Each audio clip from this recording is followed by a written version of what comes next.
சிந்திப்போமே. 1757 பஞ்சாக்கரநாதன் உயிர் வாங்கல் எவ்வாறு ஸ்ரீ கச்சியப்ப மாமுனிவர் விளக்குகிறார். எந்த விதத்திலும் அளக்க முடியாத பெருமை வாய்ந்தவன் பஞ்சாக்கர தேசிகன். வினை உடல் அளவில் நிற்க உடலுள் இருக்கும் உயிரை தன் அருளால் வாங்கி உய்விக்க செய்கிறான் அந்த தேசிகன். இது எப்படி சாத்தியம் என யாரும் ஐயப்பட வேண்டாம்.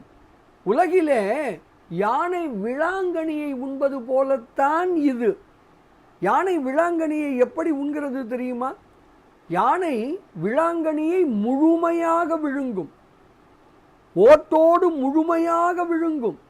மறுநாள் அதனது மலத்தில், லத்தியில், லண்டத்தில் விளாங்கனி முழுமையாக முழு ஓட்டுடன் அப்படியே வெளியே வரும்.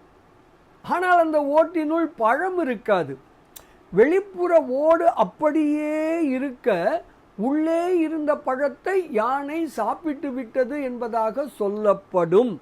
அதுபோல வினை வெளிப்புற உடல் அளவில் நிற்க தேசிகன் உள்ளே இருக்கும் உயிரை வாங்கி உய்விக்க செய்கிறார். இப்படியாக உடல் அப்படியே நிற்க உள்ளே உள்ள உயிரை உய்விப்பான் என்று விளக்குகிறார் ஸ்ரீ கச்சியப்ப மாமுனிவர். பாடலை காணலாமே.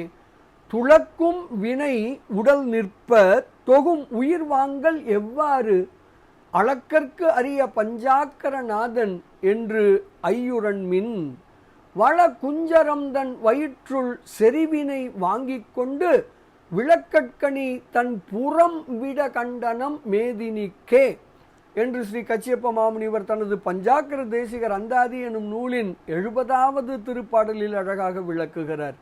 குரு அருள் பெறுவோம், வினை நீங்குவோம், பேரானந்தத்தில் திளைப்போம் திளைப்போம் திளைப்போம். இனிய வணக்கம். சிவாய நம.